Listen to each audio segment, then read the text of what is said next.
Anda bingung dengan jajaran pengobatan tradisional di sepanjang jalan ini? Ya, pemandangan ini bisa dijumpai di Desa Sroyo, Solo, Jawa Tengah. Desa ini terkenal dengan pijat sangkal putungnya. Kampung pemijat, begitulah namanya.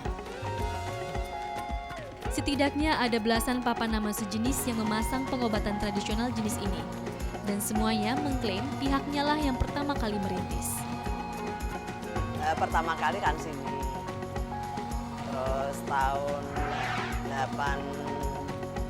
86, terus saya lah naik haji. Terus tonggo-tonggo ya pasang sangkal putung. Berarti ngerti nih, tahun seket, tahun 49. Bapak ibu lo niki. Prakteknya ditugul dewi. Dokter ndak wani. Aduh, dokter putih-putih juga memiliki Surabaya, Malang, Magelang pun. Entah mana yang benar, banyak pasien yang justru jadi bingung. Tapi yang pasti banyak pasien yang berhasil disembuhkan. Sebenarnya apa sih pijat sangkal putung itu? Sangkal putung ini ilmu sing pun mlebu jasate singgah niki. Boten wujud. Nek lengo sangkal putung lengo kula. Mulai niki apa ngoten wong niki? Oh sudah pitu-pitu.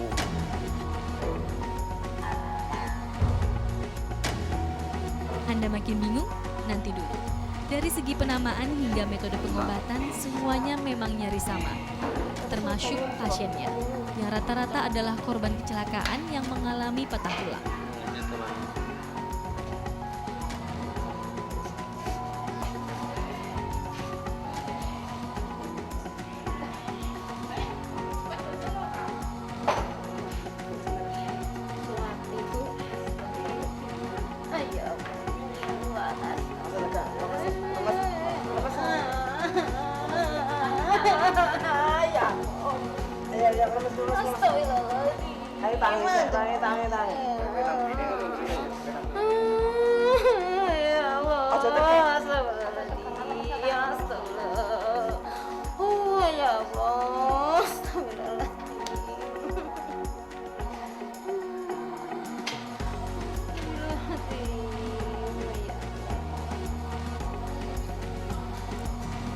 Jika ada pasien yang dibalut dengan kardus, ada pula yang menggantikannya dengan pelepah pohon randu.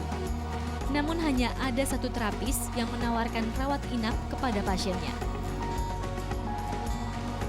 Biaya penginapan di sini sehari semalam 20.000. Kalau tarifnya itu ya nggak pasti, tergantung orang.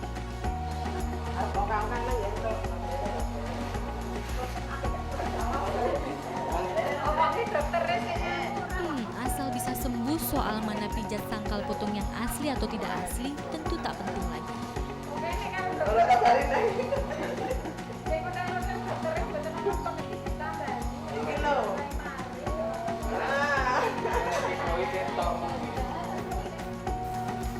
Nah, kalau pijat sangkal putung hanya ada di Solo, tidak demikian dengan pijat refleksi.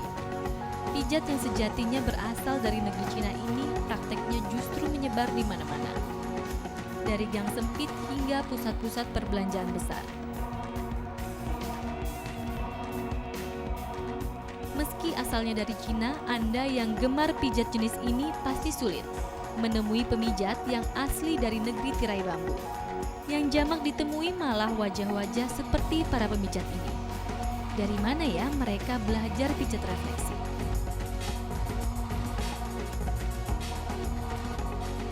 Salah satunya dari tempat ini.